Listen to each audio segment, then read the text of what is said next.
Alagang Amoso, Associated Marine Officers and Seamen's Union of the Philippines. Ang programang para sa mga Filipino seafarers at kanilang pamilya. Maghahatid ng impormasyon, magbibigay ng inspirasyon, at tatalakay sa kanilang mga sitwasyon, kalagayan at iba pang mga pangangailangan. Alagang Amoso. Kasama si Camille Simbulan dito sa Radyo Pilipinas World Service at Radyo Pilipinas Radyo Publiko.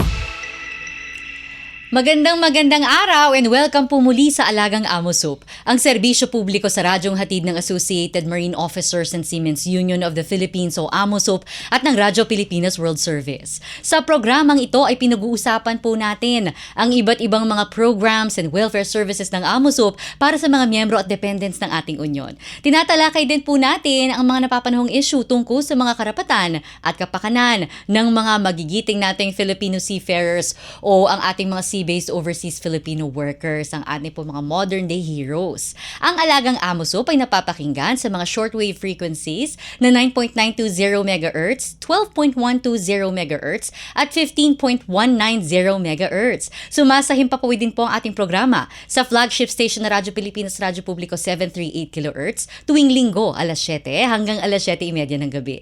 Special shout-out syempre sa mga miyembro ng Amosup at sa lahat ng mga Pilipinong mandaragat sa iba't ibang panig ng mundo na nakatutok sa atin. Alagang Amoso, dito sa Radyo Pilipinas World Service at Radyo Pilipinas Radyo Publiko. Welcome po muli sa isa na namang episode ng Alagang Amosup ngayong buwan po ng Hunyo, kasabay ng pagdiriwang ng National Safety Month. Tatalakayin natin ang Occupational Safety and Health o OSH at ang karapatan ng ating mga seafarers na magkaroon ng ligtas at maayos na working environment on board at maging sa kanilang mga tahanan at komunidad. Bahagi po ng pagsusulong ng kaligtasan ay ang pagkakaroon ng sapat na kaalaman sa basic life support o BLS at first aid. Sa panahon ng emergency, ang tamang kaalaman at mabilis na pagtugon ay maaaring makapagsalba ng buhay. Ating pag-uusapan ang libreng basic life support at first aid trainings na isinasagawa ng mga medical professionals ng AMOSUP Seamen's Hospital para sa ating mga seafarers at mga AMOSUP employees. Una, makakasama natin ang isang highly experienced nursing professional from AMOSUP Seamen's Hospital na may mahigit 30 years ng paglilingkod sa ating mga miyembro at kanilang mga pamilya. Siya po ang kasalukuyang Chief Nursing Officer ng AMOSUP Seamen's Hospital at Course Director ng Basic Life Support o BLS Training Program. Isa rin siyang DOH-accredited BLS trainer na may malawak na expertise sa patient safety, nursing leadership, healthcare, education, at emergency preparedness. Sa kanyang mahaba at makabuluhang karera, nagsilbi siya bilang Course Director at facilitator ng maraming basic life support trainings para sa healthcare professionals. Naging bahagi ng pagpapatupad ng Continuing Professional Development o CPD programs ng ospital at aktibong nakatulong sa iba't ibang patient safety at quality improvement initiatives. Kabilang din siya sa team na nagkamit ng Department of Health Certification at Hall of Fame recognition sa ilalim ng Baby Friendly Hospital Initiative. Let us all welcome Miss Maykaya Alfonso, Chief Nurse K. Hi, good afternoon Camille. Good afternoon everyone. Ayan, kasama rin natin ngayon ang isa pang healthcare professional mula sa AMOSUP Seamen's Hospital na may malawak na karanasan sa nursing practice, healthcare education at emergency preparedness. Siya ang kasalukuyang Assistant Chief Nursing Officer for Training, Education and Research, Nursing Training Officer at Patient Safety Officer ng ospital. Isa rin siyang DOH-accredited Basic Life Support Trainer at Course Director ng BLS Training Program para sa mga seafarers ng AMOSUP. Sa loob ng mahigit na 15 taon, nakapaglingkod siya sa iba't ibang larangan ng nursing practice at leadership mula staff nurse hanggang assistant chief nursing officer. Malawak din ang kanyang karanasan sa emergency nursing, patient safety, healthcare education at professional development. Bukod dito, nagsisilbi rin siyang clinical preceptor sa San Beda University at Philippine Women's University kung saan tumutulong siya sa paghubog ng susunod na henerasyon ng healthcare professionals. Let us all welcome to Alagang Amosup, Nurse Jeremiah or Nurse Maya Hilario. Good afternoon, Ma'am Camille. Good afternoon, Ma'am Kay. Ayan, welcome po to Alagang Amo Soup, Chief Nurse Kay and Nurse Maya. Ano po ba yung Basic Life Support o BLS at paano po ito nakakatulong sa pagsusulong ng Occupational Safety and Health or tinatawag po nating OSH para sa ating mga seafarers? Okay. Ang Basic Life Support ay isang serye ng agarang pagtugon sa mga emergency cases katulad ng pagsalba ng buhay na, for example, nawalan sila ng malay, huminto ang paghinga, o tumigil ang pagtibok ng puso. So, isa na rin, ang kabilang na rin dito ang pagbibigay ng maagang pagkilala sa emergency, tamang paghingi ng tulong, at dekalidad na CPR. And ang wastong paggamit ng AED or Automated External Defibrillator na kung saan kahit yata LRT or mga ngayon airport ay meron na. Actually nakita lang namin few days ago na nakakatuwa na merong ganong AED sa ating paligid na pag nangailangan andyan lang. So, ito ay mahalaga sa pagsulong ng occupational safety and health since ang ating mga seafarers ay nasa malalayong lugar, no? Kadalasan, yung lugar na yon sa barko ay malayo kung saan makahingi agad ng medical response. So kung sila ay well-trained, makakapagbigay sila ng agarang lunas para sa kanilang sarili at sa kanilang mga kasamahan. So, Chief Nurse Kay, kailan po nagsimula yung free na BLS training program sa Amo Soup? Tsaka, ano-ano po yung mga pangunahing kaalaman, yung mga basic skills po na tinuturo dito? Tsaka, gaano kahaba po yung sessions? Okay. Nag-start kami nung 2018, mga April. At agara naman namin itong itinuro sa ating mga miyembro, by August, ganyan. Nagsimula na lang kami 2018. Ang mga natutunan namin na ini-impart sa mga seafarers ay yung BLS, standard first aid kung saang tinuturo ang kung paano mo pahihintuin ang mga dugo, paggagamot ng sugat, bali, ano yung mga bibigay mong first aid sa mga may nasunog or may mga burns ba, ganon. So, doon namin inalat yung time namin para maisulong yung ni Amo Soup, yung kanyang program na mabigyan ng ligtas na environment ang bawat marinero. Tsaka hindi lang siya talaga magagamit sa barko. Kasi yung mga basic life support, mga first aid skills po, applicable din kahit sa bahay mo hindi po ba? Kahit sa pamilya. Yung mga ganong sitwasyon po. At kasi minsan nga po may nababasa ako sa Facebook, kung nasa outing sila, tapos drowning incident, yung mga ganun po, nagtuturo din po kayo ng ganun. Yes. Resuscitation, mga ganun. Yes, kasama siya sa standard first aid, yun pinapasok naman. Sa standard first aid siya na di-discuss. So, gaano kahaba po yung ganung training? One day sa lay rescuer, kasi para sa mga seafarers, one day ay nasisimulan namin to sa 8 a.m. up to 5 p.m. Enough na po yun? Oo, limited lang naman yung natin, nagbibigay tayo ng limited number of participants para mabigyan namin sila ng quality na teaching naman. Tsaka ilan po yung per session? 10 to 15, ganyan. Na seafarers. Maximum of 20. Tapos sa hospital po ito ginagawa? Sa Sen-In or sa Seaman Center. Or sa Seaman Center. At Convention libre hall. po to, no? Libre. Ayan, libre para sa mga Amo Soup members. Yes. At sa employees din po, kasi syempre. Oo. Iba pa yung sa employees. Yan talaga yung ni DOH, ni-require ni DOH na magkaroon ng 100% sa mga healthcare workers na alam yung yung BLS at saka SFA. Gayon din sa mga lay rescuer nga kung tawagin kapag non-medical professionals naman siya. Kasi naka-attend din po ako sa isang BLS. Tapos after nung training, meron nagbigay pa po ng parang ID or certification na nag-training ako, parang DOH accredited. Yes. And talagang totoo naman po, dami kong natutunan na even yung yung CPR sa mga Yung bata, iba po compression. pala yung sa mga bata, iba yung sa matanda. Tsaka may count pala yun. Yung mga ganong specifics na kasi po, di ba sa mga pelikula, pag nakikita natin, kala mo yung basta ganun, okay na. Pero yung pala po, may mga specific na kailangan kaalaman para effectively ma-carry out yung mga ganun mga first aid tsaka basic life support. Tama, Camille, kasi may Opo. tama siyang lalim, may tamang bilis. Opo. Ayun, para mabigay natin yung quality na CPR.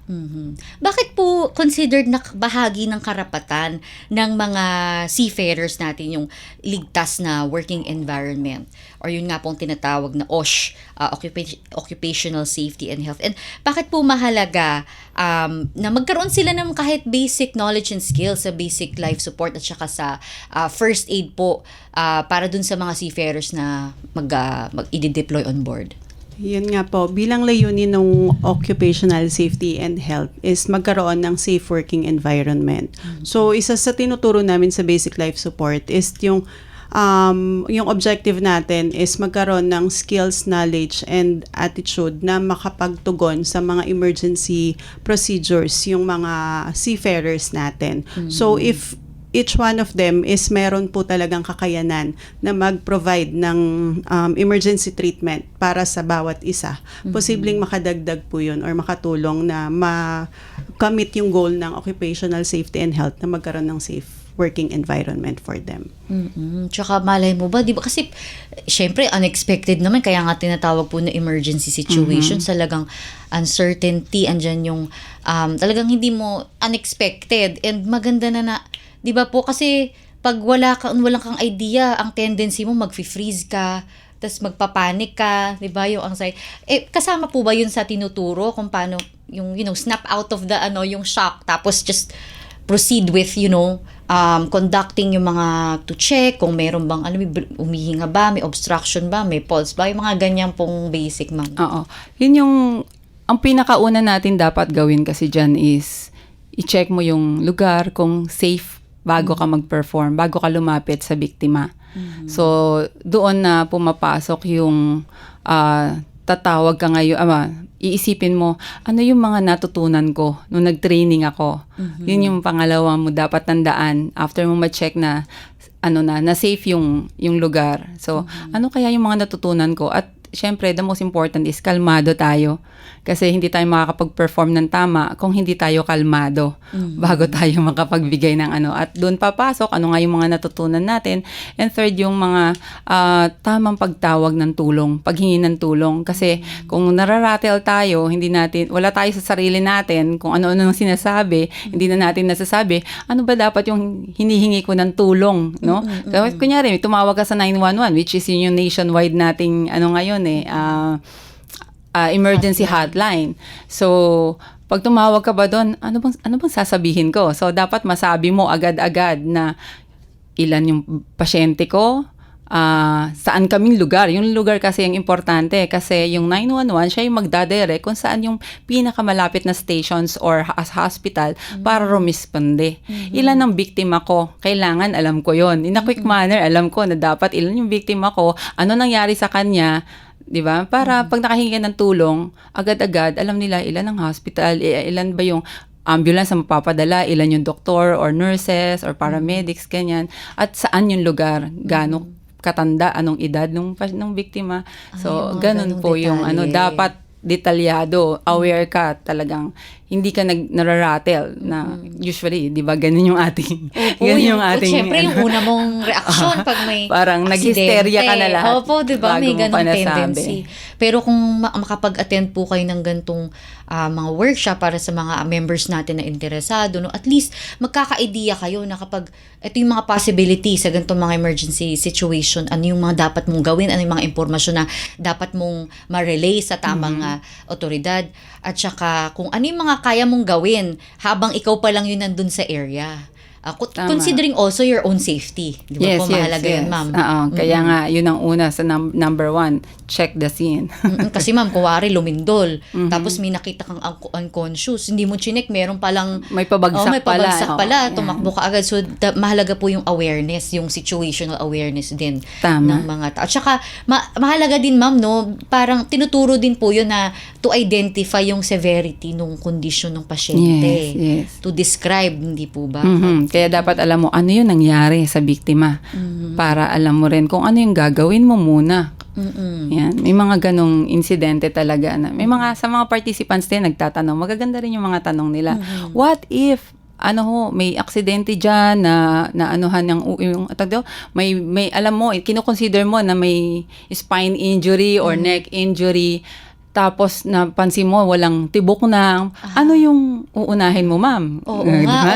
Ganon, Paano kayo sige. ganun, ma'am? Ma'am, syempre, una sa lahat, ano ba yung gusto nating gawin? Makasalba ng buhay, tama? So, paano natin mabubuhay yan? Kung uunahin nating isipin yung neck. So, yung neck kasi, pwede nating gamutin yan right after na Yung bale. bumalik, yung ma-revive natin yung biktima.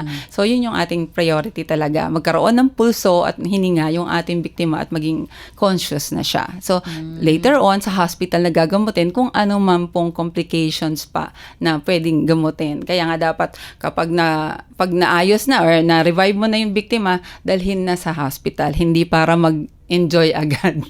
Kailangan dalhin sa hospital dahil ang mga pasyente po na nagkaroon ng ganyang cardiac arrest in few minutes, posibleng maulit.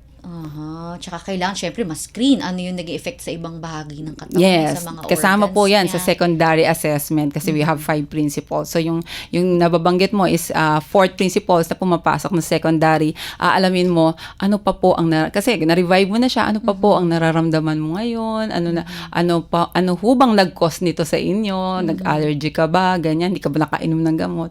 So mga ganun Ano po yung 5 principles na yun, ma'am? Yung first principle is yung survey the scene. Kaya nga importante yung survey the scene. Second is activate medical assistance or call for help. Mas madali siyang tandaan sa lay rescuer. Tinuturo namin siya na call for help. Then sa third is yung initial assessment of the victim. But doon na pumapasok yung responsiveness ng pasyente. Okay ka ba? Hey, are you okay?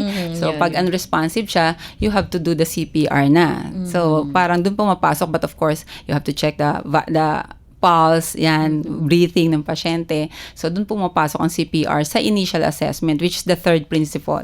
And the fourth, yun yung secondary principle na sinasabi namin na mga additional information na baka meron yung pasyente, bakit nagkaroon nito, at underlying conditions pa. And the last, yung referral sa hospital or sa nearest facility para mabigyan ng treatment, definitive treatment, and further evaluation pa yung ating biktima. Ayun. So, number 1, survey the scene. Yeah. Number 2, call for help. Number 3, initial assessment ng pasyente. Yes. Number 4, secondary principle. Tama po. Secondary assessment. Secondary assessment. At saka lastly, yung fifth, referral to the hospital. Ayan, 5 principle. Natututunan natin agad kay ma'am. Pero syempre, pag umattend tayo, na-refresh ka, ma'am. mas magandang, mas marami tayong matututunan. Tsaka kung paano gumamit ng AED, ma'am. Yun talagang na-enlighten ako na, pwede palang, matututunan mo rin pala yun, paano gamitin siya, no? Tsaka syempre yung mga na bawal hawakan kasi baka makuryente, yung mga ganon. Tama. So, lahat matututunan yan sa BLS. So, ma'am, bukod po dun sa sinabi nyo kanina na common question sa inyo na paano unahin yung bale o yung pagbalik ng pulso at hininga, ano pa po yung mga common na frequently asked questions ng inyong mga attendees? Mostly po yun, yung pag-impact ng pagdurugo, yung sobrang pagdurugo. Then, common ngayon, lalo mainit ang panahon, we have the heat exhaustion, saka yung heat stroke. Nakakasama rin po yan sa first aid training.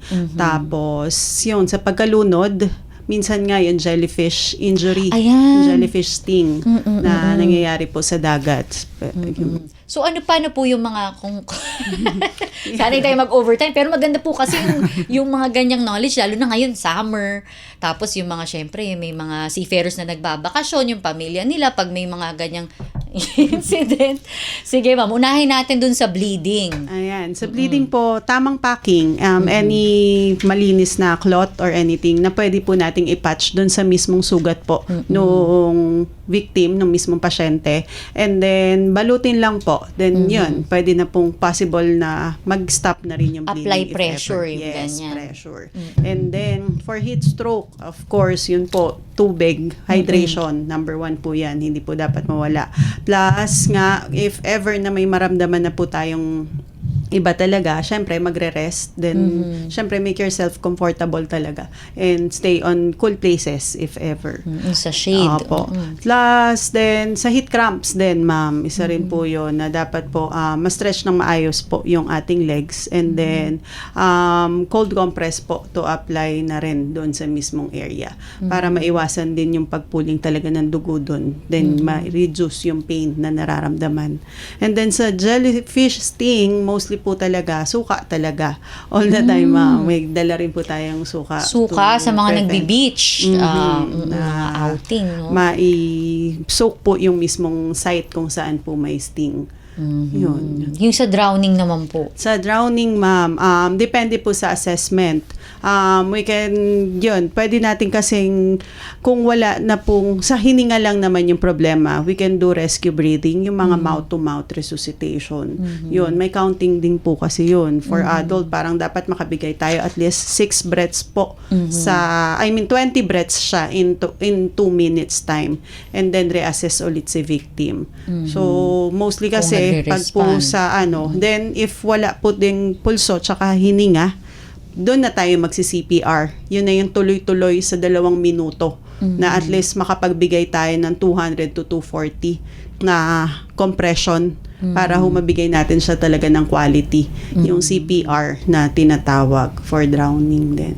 Ayan, yung mga frequently asked questions po, no? And mahalaga po malaman nyo na, lalo na nga po dun sa mga pamilya ng mga seafarers. And syempre, kung on board din sila at maka-experience sila ng yung kanilang mga kasamahan, at least alam nila anong unang kailangan gawin.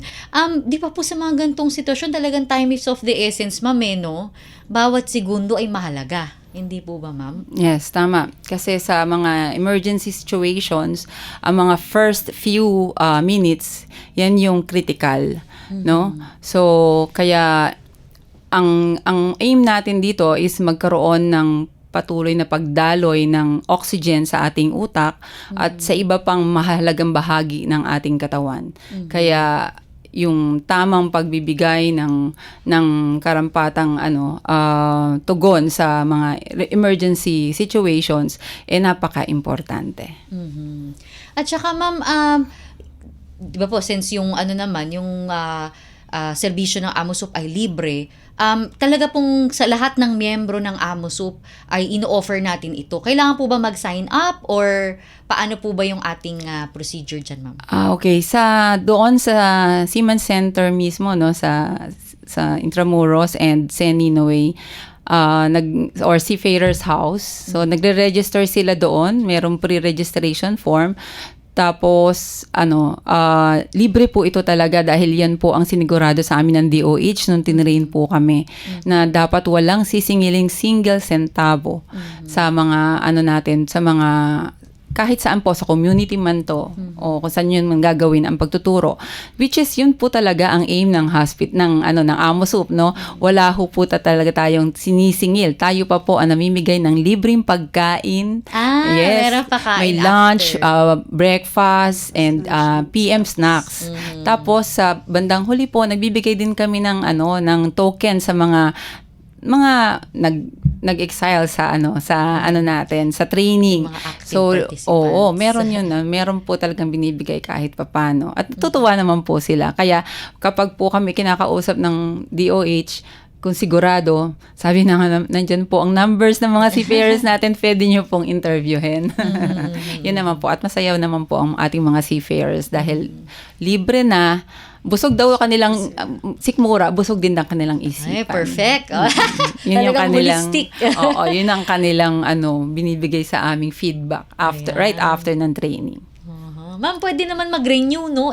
After ilang years po yan? Yes, ma'am. Every 2 years po ang renewal ng mga natin, ng nag-undergo ng training ng BLS Manlan o SFA, Standard First Aid. Naku, June na pala ako, ma'am. Attend ako. Oo nga. Anong schedule po niya? Once a month po ba? Once a month po. Once a month.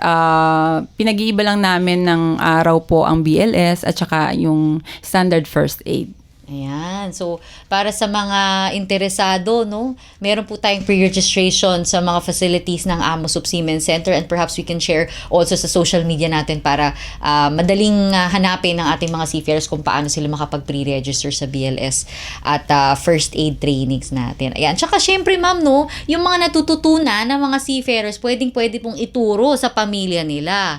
Hindi po ba kay Missy? So, even sa mga bata. Di ba Yes, po, tama ka dyan.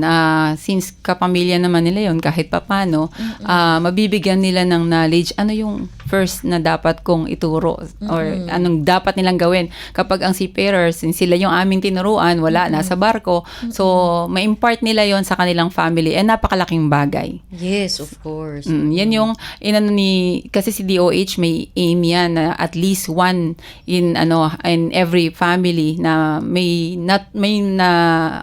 may marunong na or may naturuan sila ng BLS or Standard First Aid. So which is yun naman ang ating tinutupad ng Amosup yun na at least may one in every family. Yun Of course, yun nga. Syempre ang mandato or ang misyon ng Amosup talagang hindi lang seafarer pero buong pamilya ay matulungan. Ayan, kaya rin nag-o-offer tayo ng ganyang services para sa ating general membership for the whole family actually ang nagbe-benefit niyan. Okay, so ano na lang po yung mensahe nyo, Chief Nurse Kay at saka Nurse Maya, sa mga listeners natin ngayon about the importance of basic life support and yung ating first aid. At siguro po pwede rin yun silang i-invite to take part in the free BLS and SFA trainings offered by Amosup Seamen's Hospital. Yan. So, napakalaga pong matutunan ninyo yung about sa basic life support and sa standard first aid. Ang ating Amosup ay nagbibigay po ng free BLS training for seafarers and standard first aid training. Every month, conducted sa may Seaman Center or specifically sa Seninaway Building or Seafarers House.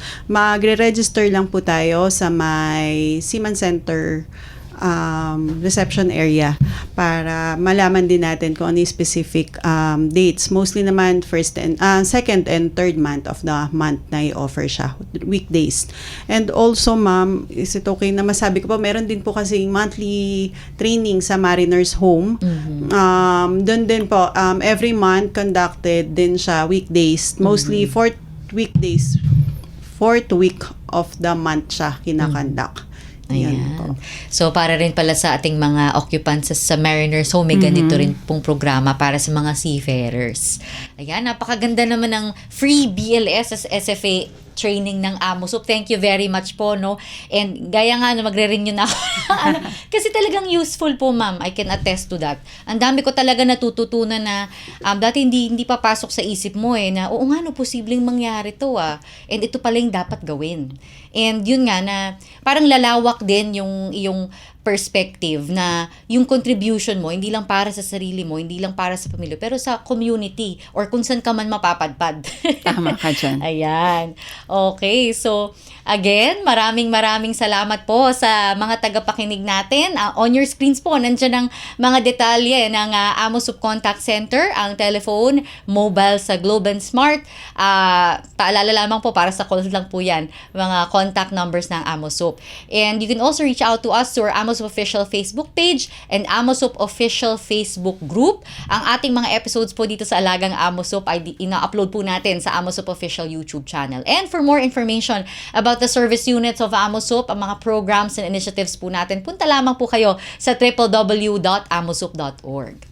Sa gitna po ng patuloy na tensyon sa Middle East, mayroon din tayong nakatalagang AmoSoup Helpdesk para sa inyo. Maaari po kayo makipag-ugnayan sa helpdesk at amosoup.org para sa anumang katanungan o tulong na inyong kailangan. Katuwang din po natin ang Department of Migrant Workers o DMW at ang International Transport Workers Federation o ITF upang tiyakin ang kaligtasan, kapakanan at karapatan ng bawat Pilipinong mandaragat. Para sa agarang tulong at komunikasyon, narito po sa inyong mga screens ang kanilang mga contact details. Ang DMW Kumusta Kabayan at ang ITF Seafarers Support at ITF Manila. Muli, maraming salamat po sa inyo sa inyong pagsubaybay at pagsama sa aming diskusyon. Salamat sa mga kasama natin sa Radyo Pilipinas na si Ms. Susan Aizon, Milo Junela, J. Arevalo, Hero Lucero, Erwin Peñano, Justin Osayas, at ang ating ka-AmoSoup na si Lara San Juan. Maraming salamat po, Chief Nurse Kay at Nurse Maya ng AmoSoup Siemens Hospital Manila sa pagbabahagi ng inyong kaalaman ngayong araw at higit sa lahat sa inyong taus-pusong serbisyo at malasakit para sa ating mga Pilipinong mandaragat at kanilang mga pamilya. Sa pagdiriwang natin ng National Safety Month, muli nating binibigyang diin na mahalagang mapangalagaan ang kalusugan at kaligtasan ng bawat manggagawa. Bahagi ng karapatan ng ating mga seafarers ang pagkakaroon ng ligtas na working environment at sapat na kaalaman sa Occupational Safety and Health o OSH. Umaasa po tayo na sa pamamagitan ng episode na ito ngayong araw ay mas marami pang seafarers, mga pamilya at mga tagapakinig natin ang mahikayat na maging handa, maging interesado at matuto ng basic life-saving skills at mas maging responsable pagdating sa kaligtasan. Pagbati rin po muli sa lahat ng mga miyembro at dependents ng AmoSoup na siyang inspirasyon ng lahat ng mga programa at serbisyo ng ating unyon. Atin din pong subaybayan ang programang Alagang AmoSoup sa Radyo Pilipinas World Service at Radyo Pilipinas Radyo Publiko 738 kHz tuwing linggo, alas 7 hanggang alas 7:30 ng gabi. Ako po si Camille Simbulan at ito po ang Alagang AmoSoup. All aboard sa talakayan. Palalimin pa ang inyong kaalaman. Alagang AmoSoup dito sa Radyo Pilipinas World Service at Radyo Pilipinas Radyo Publiko.